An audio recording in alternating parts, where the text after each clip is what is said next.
ماہنامہ ترجمان القرآن دور حاضر میں قرآن مجید کے پیغام کو سمجھنے کا بہترین ذریعہ تازہ شمارے کی آڈیو ریکارڈنگ پیش کی جا رہی ہے، سماعت فرمائیے۔ نحمده ونصلي على رسوله الكريم اما بعد فاعوذ بالله من الشیطان الرجیم بسم اللہ الرحمن الرحیم۔ اشارات ترجمان القرآن ستمبر 2017، تحریر ڈاکٹر انیس احمد، آواز چودھری مطاہر صدیق، پیشکش ادارہ اقصی آواز۔ موضوع اقامت دین اور عملی تقاضے۔ موضوع کی اہمیت کے پیش نظر اس مضمون کو 3 حصوں میں ریکارڈ کیا جا رہا ہے، سماعت فرمائیے۔ حصہ اول۔ یہ بات کسی تعارف کی محتاج نہیں کہ عالمی تحریکات اسلامی کی دعوت کا بنیادی مقصد اقامت دین کے ذریعے اللہ سبحانہ و تعالی کی رضا کا حصول ہے۔ یہی وہ پہلو ہے جو تحریکات اسلامی کو دیگر تنظیموں سے ممتاز کرتا ہے۔ بعض دعوتی تنظیمیں اپنی زیادہ توجہ عبادات پر دیتی ہیں، چنانچہ ان کی زندگی میں نماز، روزہ، زکوٰۃ اور حج کا صحیح طور پر ادا کرنا دینداری کی دلیل سمجھا جاتا ہے۔ ان تنظیموں سے وابستہ افراد اسی غرض سے دور دراز کے سفر کرتے ہیں کہ لوگوں کو عبادات کے فضائل سمجھائیں اور بالخصوص نماز کے فرائض اور واجبات سے آگاہ کریں۔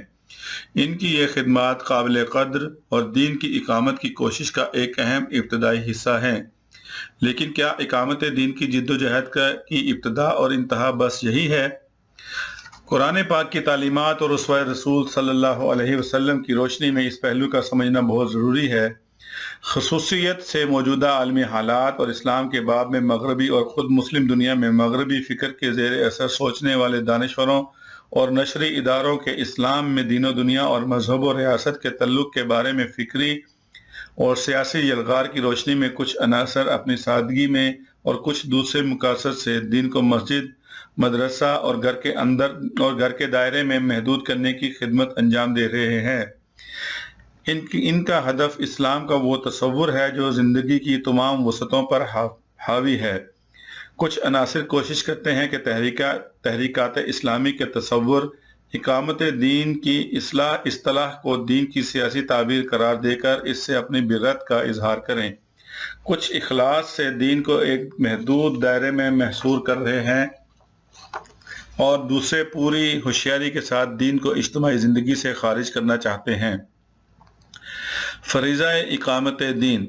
تحریکات اسلامی اقامت دین کی اصطلاح کے استعمال پر اس لیے اصرار کرتی ہیں کہ ان کے خیال میں اسلام ایک جامع دین ہے اور دین کی جامعیت اس کے معاشرتی، معاشی، قانونی، ثقافتی اور سیاسی کردار کے بغیر ممکن نہیں ہو سکتی۔ اسلام اور عیسائیت میں ایک نمایاں فرق یہی ہے کہ عیسائیت زندگی کو 2 خانوں میں تقسیم کرتی ہے۔ ایک کا تعلق حضرت عیسیٰ علیہ السلام کی اخلاقی تعلیمات اور عمل سے ہے اور دوسرے کا تعلق دنیاوی شان و شوکت اور معاشی اور سیاسی معاملات سے۔ چنانچہ ایک دیندار عیسائی کا مطلب یہی لیا جاتا ہے کہ وہ باقاعدگی سے چرچ جاتا ہو اور اپنے پڑوسی کے ساتھ محبت سے پیش آئے۔ حضرت عیسیٰ کی طرح اگر ممکن ہو تو تجرد کی زندگی اختیار کرے اور آخرکار آپ علیہ السلام کے اسوہ پر عمل کرتے ہوئے اپنے عقیدے کے تحفظ میں سولی پر چڑھ سکے تو یہ گویا اس کی مذہبی معراج ہوگی۔ اسلام کا مطلوبہ معیار اس سے بالکل مختلف وہ اسوہ حسنہ صلی اللہ علیہ وسلم ہے جس میں مکہ المکرمہ میں پیش آنے والے امتحانات، ظلم و تشدد سے گزرنے کے بعد مدینہ منورہ میں اسلامی معاشرت، اسلامی معیشت، اسلامی ثقافت اور اسلامی طریقے حکمرانی کی اعلیٰ ترین مثال آپ صلی اللہ علیہ وسلم نے اپنے عمل سے پیش فرما کر دین کی تکمیل اور تفسیر فرمائی۔ اس طرح اپنے طرز عمل کی شکل میں زندگی کی اکائی کو غیر منقسم اور توحیدی بنا کر ایک قابل عمل نمونہ قیامت تک کے لیے پیش فرما دیا۔ تحریکات اسلامی نبی کریم صلی اللہ علیہ وسلم کے اسی جامع تصور اسوہ حسنہ کو اپنے لیے دین کی مستند تعبیر اور عملی مثال قرار دیتی ہیں۔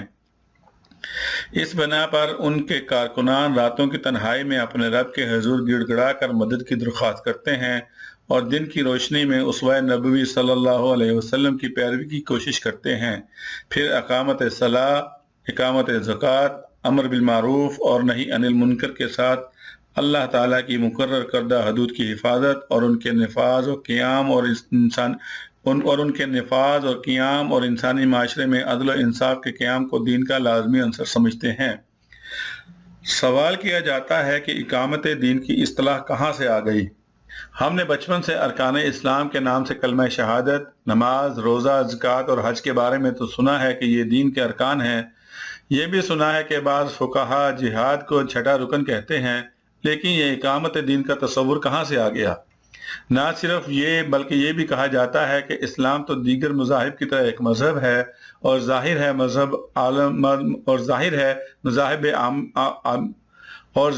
مذاہب عالم عموماً اپنے آپ کو انسان اور انسانوں کے خدا کے درمیان ایک روحانی رشتہ ہی سے تعبیر کرتے ہیں، جبکہ سیاسی اقتدار ایک مادی اور دنیاوی تصور ہے۔ اس لیے ان کے نزدیک سیاست اور مذہب دو الگ الگ چیزیں ہیں۔ یہی وہ بنیادی فکری انتشار ہے جو آگے چل کر یہ بھی سمجھاتا ہے کہ نہ صرف مذہب اور سیاسی سرگرمی دو مختلف چیزیں ہیں، بلکہ روحانیت اور للہیت اور معاشرتی اور سیاسی سرگرمی دو متضاد چیزیں ہیں۔ اس لیے ایسے افراد کے نزدیک سچی مذہبیت اور روحانیت یہ ہوگی کہ انسان خاندانی جمیلوں سے بچ کر رہے اور اپنے رب سے لو لگانے کے لیے کسی خانقاہ، کسی پہاڑی کے غار، کسی صحرا میں گوشہ نشین ہو کر اپنے آپ کو ہر طرف سے کاٹ کر اپنے رب کا ولی بن جائے۔ انسانی فکر کے ان لامتناہی تصورات کا سلسلہ کسی ایک مقام پر جا کر نہیں رکتا۔ سوال یہ ہے کہ پھر حق کیا ہے؟ کیا اسلام واقعی دیگر مذاہب کی طرح ایک مذہب ہے یا اس کی اپنی کوئی پہچان اور خصوصیت ہے؟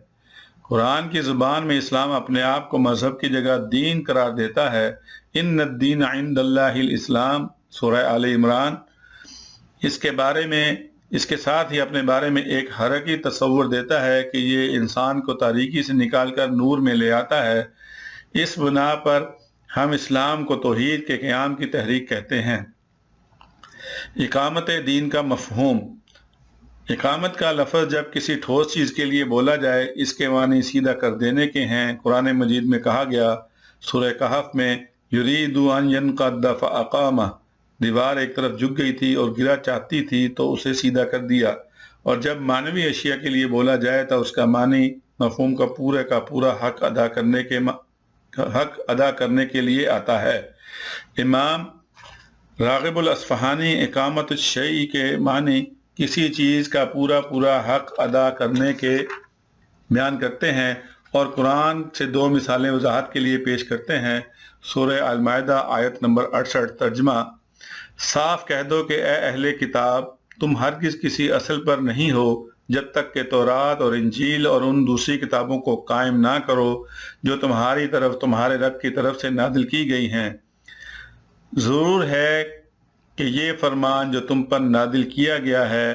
ان میں سے اکثر کی سرکشی اور انکار کو اور زیادہ بڑھا دے گا، مگر انکار کرنے والوں کے حال پر کچھ افسوس نہ کرو۔ اور سورہ مائدہ ہی کی آیات 65 اور 66 میں فرمایا گیا، اگر اس سرکشی کی بجائے یہ اہل کتاب ایمان لے آتے اور خدا ترسی کی روش اختیار کرتے تو ہم ان کی برائیاں ان سے دور کر دیتے اور ان کو نعمت بری جنتوں میں پہنچاتے۔ کاش انہوں نے تورات اور انجیل اور ان دوسری کتابوں کو قائم کیا ہوتا جو ان کے رب کی طرف سے ان کے پاس بھیجی گئی تھیں۔ ایسا کرتے تو ان کے لیے اوپر سے رزق برستا اور نیچے سے ابلتا۔ اگرچہ ان میں کچھ لوگ راست رو بھی ہیں، لیکن ان کی اکثریت سخت بد عمل ہے۔ گویا اسلام سے قبل بنی اسرائیل کو جب قیادت کی ذمہ داری دی گئی تو ان سے بھی یہی کہا گیا کہ وہ تورات کا پورا حق جیسا اس کا حق ہے سمجھیں، نافذ اور قائم کریں، اور اس میں اپنے مطلب کے اجزاء الگ کر کے دین کے ٹکڑے نہ کر دیں۔ قرآن کریم نے نہ صرف تورات کے حوالے سے بلکہ دین حق کے حوالے سے بھی جگہ جگہ یہ بات واضح کر دی ہے کہ صحیح اور سیدھا دین اگر ہے تو صرف اسلام ہی ہے۔ ذالک الدین القیم، یہی ٹھیٹ سیدھا طریقے زندگی ہے۔ اسی دین کی اقامت کے لیے امت مسلمہ کو خیر امہ اور امت وسط قرار دیتے ہوئے امر بالمعروف اور نہی عن المنکر کا فریضہ ادا کرنے پر مامور کیا گیا ہے۔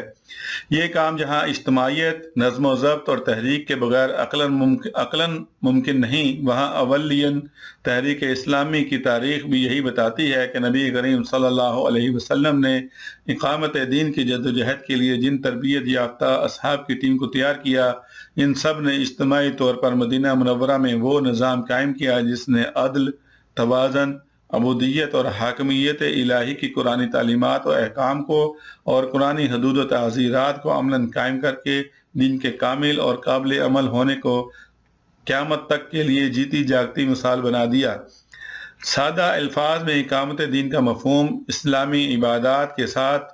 دین کے معاشرتی، معاشی اور سیاسی نظام کا زمین پر نافذ کرنا ہے۔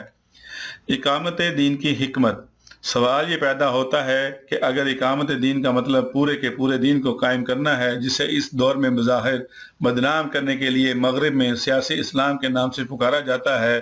تو یہ سیاسی اسلام ان ممالک میں کیسے نافذ ہوگا جہاں لا دینی جمہوریت یا سرمایہ دارانہ نظام رائج ہے؟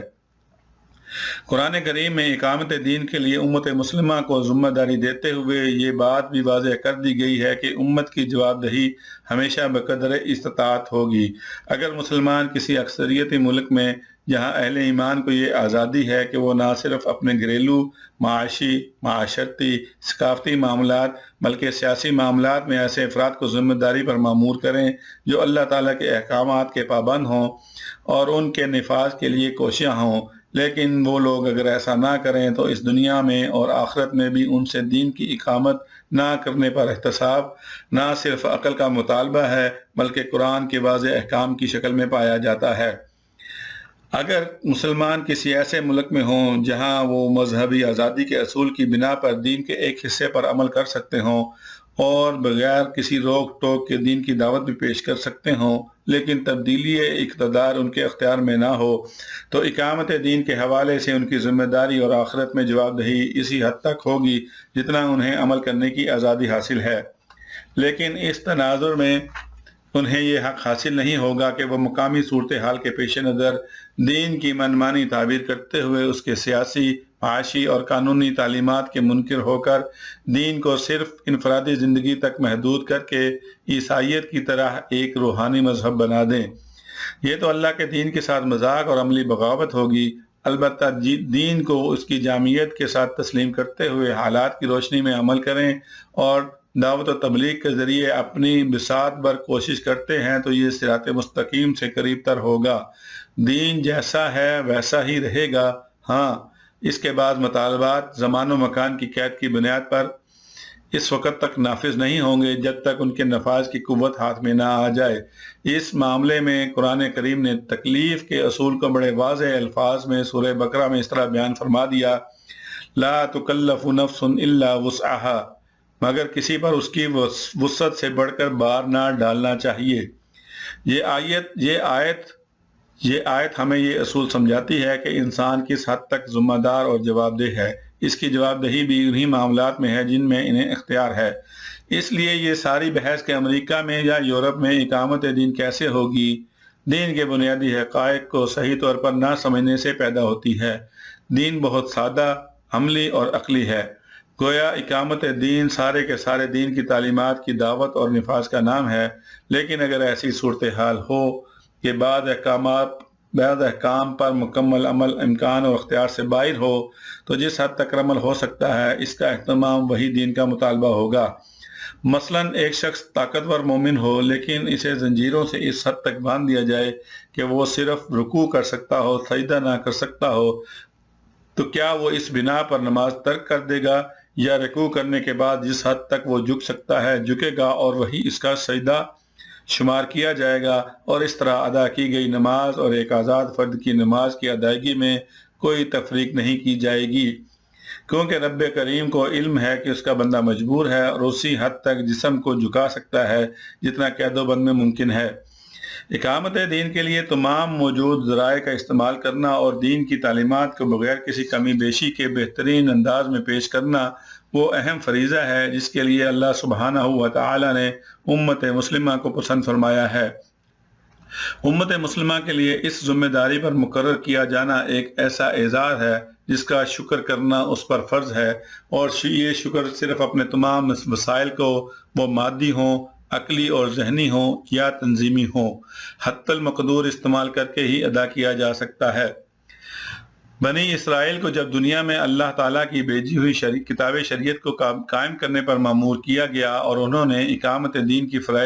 فریضے کی ادائیگی جیسا کہ اس کا حق ہے، بنی اسرائیل کو جب دنیا میں اللہ تعالیٰ کی بھیجی ہوئی کتاب شریعت کو قائم کرنے پر مأمور کیا گیا اور انہوں نے اقامت دین کی فریضے کی ادائیگی جیسا کہ اس کا حق ہے نہ کی، تو اللہ تعالیٰ نے ان کی جگہ امت مسلمہ کو اپنے فضل سے یہ ذمہ داری سونپ دی۔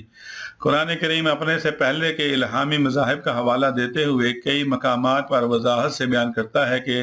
تمام انبیاء کرام علیہم السلام کے آنے کا مقصد صرف اور صرف اللہ کی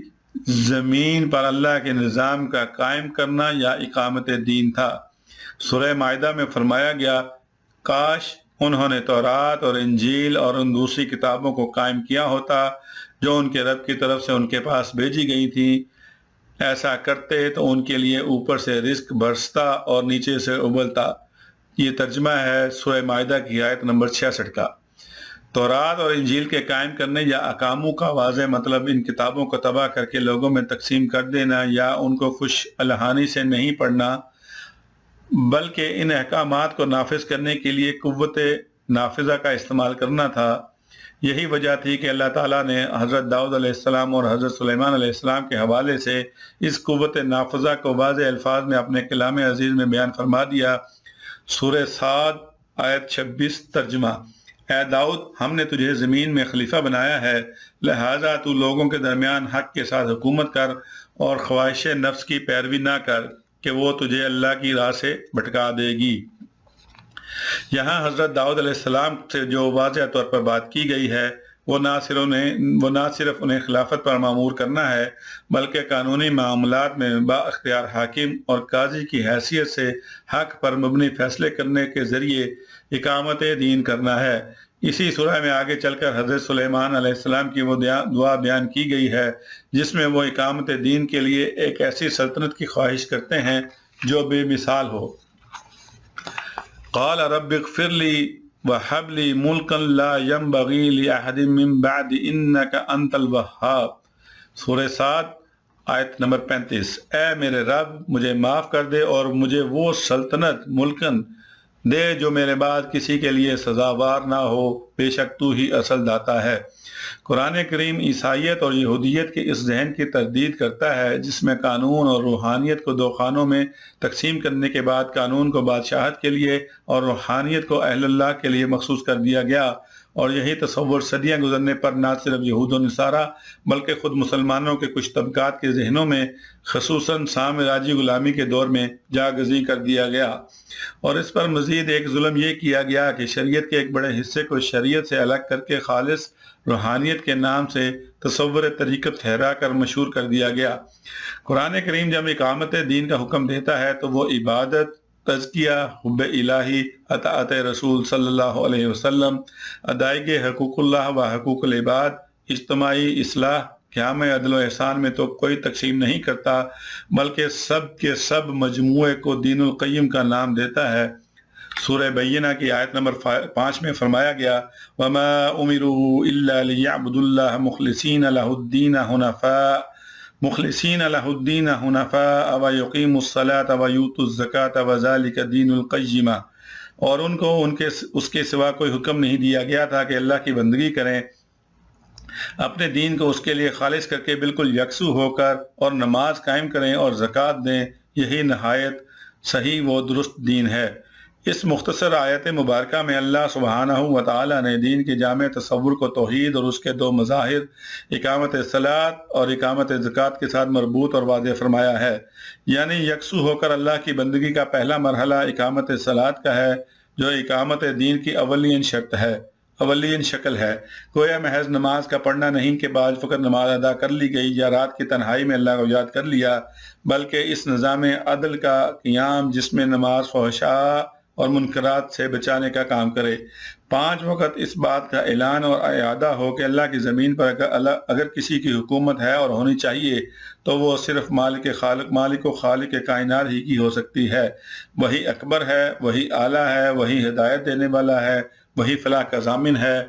اور وہی اپنے بندوں کی دعا کو سنتا اور قبول کرتا ہے، اور حکم و اختیار صرف اور صرف اسی کے لیے ہے۔ سورہ حج میں اقامت دین کی اس ذمہ داری اور مشن کو اس طرح بیان فرمایا گیا ہے۔ آیت 41 ترجمہ: یہ وہ لوگ ہیں جنہیں اگر ہم زمین میں اقتدار بخشیں گے تو وہ نماز قائم کریں گے، زکوٰۃ دیں گے، معروف کا حکم دیں گے اور منکر سے منع کریں گے،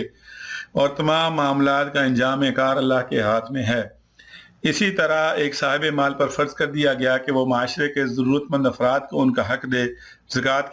کسی پر احسان کرنا نہیں ہے، بلکہ اپنے اوپر احسان کرنا ہے کہ ایک مستحق کا وہ حق جو صاحب مال کو بطور امانت دیا گیا تھا وہ اس نے اپنے اصل مالک تک پہنچا دیا۔ اس کے ساتھ یہ پیغام بھی دیا جا رہا ہے کہ زکوٰۃ کے ذریعے ایک غریب شخص ایمان کی تکمیل اسی وقت کر سکتا ہے جب وہ زکوٰۃ میں حاصل کی گئی مدد کو اس طرح استعمال کرے کہ جلد از جلد زکوٰۃ دینے کے قابل بن سکے۔ اس طرح زکوٰۃ معاشرے میں معاشی خوشحالی اور خود انحصاری پیدا کرنے کے لیے ایک شرعی محرک بن کر صاحب مال اور غریب دونوں کو معاشی جدوجہد کی دعوت دیتی ہے۔ گویا اقامت زکوٰۃ کا مطلب نظام زکوٰۃ کا قائم کرنا ہے۔ یہ محض چند افراد کی مالی مدد کا نام نہیں ہے، نہ یہ کسی قسم کا ٹیکس ہے جو امیروں پر لگایا گیا ہے۔ یہ ایک عبادت ہے، یہ فریضہ ہے، یہ شرعی محرک ہے تاکہ غربت دور ہو اور معاشی استحکام پیدا ہو۔ نماز اور زکوٰۃ کا یہ نظام دین کی اقامت کے ساتھ وابستہ اور پیوستہ ہے۔ اسلامی ریاست کے فرائض و واجبات میں یہ بات شامل کر دی گئی کہ وہ نظام صلاح اور نظام زکوٰۃ کے لیے اپنی قوت نافذہ کو، حکومت کے وسائل اور اختیارات کو استعمال کرے گی۔ چنانچہ سورہ حج میں صاف طور پر فرما دیا گیا کہ اگر ہم تمہیں زمین میں اختیار دیں تو اقامت صلاح اور زکوٰۃ کے نظام کا قیام تمہاری سرکاری ذمہ داری ہے۔ سورہ حج کی آیت 41 کا ترجمہ: دین کی یہ جامعیت ہی ہے جو اسے دنیا کے تمام مذاہب سے ممتاز کرتی ہے، اور جس کو نہ سمجھنے کی بنا پر مسلمان اور غیر مسلم سادہ لوہی سے یہ کہنے لگتے ہیں کہ جس طرح دیگر مذاہب میں چیریٹی کا تصور ہے، ایسے ہی اسلام میں زکوٰۃ کی تعلیم ہے۔ زکوٰۃ نہ چیریٹی ہے، نہ کوئی ٹیکس اور ذاتی عمل، بلکہ یہ ایک معاشی فریضہ ہے جو اجتماعیت کا لازمی حصہ ہے۔ قرآن نے اس انقلابی تصور کو سورہ زاریات کی آیت نمبر 19 میں بڑی خوبصورتی سے ان الفاظ میں بیان کر دیا ہے کہ وَفِي أَمْوَالِهِمْ حَقٌّ لِلسَّائِلِ وَالْمَحْرُومِ، اور ان کے مالوں میں حق تھا سائل اور محروم کے لیے۔ اگر بنی اسرائیل اور نصارہ اس بات کو سمجھتے اور اقامت دین کرتے تو قرآن کریم کا فرمان ہے کہ ان پر آسمان اور زمین میں سے رزق کے دروازے کھل جاتے، آسمان سے رزق برستا اور زمین سے ابلتا، لیکن وہ اقامت دین کے فریضے سے فرار اور دین کو انفرادی اور ذاتی مذہبی عبادت سے تعبیر کر کے ایک بڑے انحراف میں پڑ گئے۔ آج اس انحراف کے نتائج ہمارے سامنے ہیں۔ اس انحراف سے نکالنے کے لیے اللہ تعالیٰ نے خاتم النبیین صلی اللہ علیہ وسلم کے ذریعے دین القیم کو اس کی اصل اور درست شکل میں دوبارہ قائم کرنے کے لیے آپ صلی اللہ علیہ وسلم کو رحمت للعالمین بنا کر مبعوث فرمایا، اور آپ صلی اللہ علیہ وسلم کے بعد اس اقامت دین اور شہادت حق کی ذمہ داری کو آپ کی امت پر فرض کر دیا۔ سورہ بقرہ آیت 143 میں فرمایا وَكَذَلِكَ جَعَلْنَاكُمْ أُمَّةً وَسَطًا لِتَكُونُوا شُهَدَاءَ عَلَى النَّاسِ وَيَكُونَ الرَّسُولُ عَلَيْكُمْ شَهِيدًا، اور اس طرح تو ہم نے تمہیں ایک امت وسط بنایا ہے تاکہ تم دنیا کے لوگوں پر گواہ ہو اور رسول تم پر گواہ ہو۔ شہداء علی الناس سے مراد محض اسلام کے بعد رخشاں پہلو اچھے انداز میں بیان کر دینا نہیں ہے، بلکہ اسلام کی ایک ایسی عملی مثال قائم کرنا ہے جسے آنکھوں سے مشاہدہ کرنے کے بعد ہر دیکھنے والا اسلام کی صداقت پر شہادت دینے پر آمادہ ہو جائے۔ شہداء علی الناس بننے کا یہ کام صرف اللہ کی زمین پر اللہ تعالیٰ کی ہدایت کے مطابق مکمل نظام عدل کے قیام سے ہی ممکن ہے۔ یہ مضمون ابھی جاری ہے۔ ادارہ عکس و آواز آڈیو اور ویڈیو کی دنیا میں معروف نام، دروس قرآن و حدیث، حمد باری تعالی، نعت رسول مقبول، نصیحت آمیز تقاریر، تحریکی ترانے اور مشہور نظمیں عرصہ دراز سے آپ کی خدمت میں پیش کر رہا ہے۔ دعوت و تبلیغ کے لیے ادارہ عکس و آواز ایک منفرد انداز کے ساتھ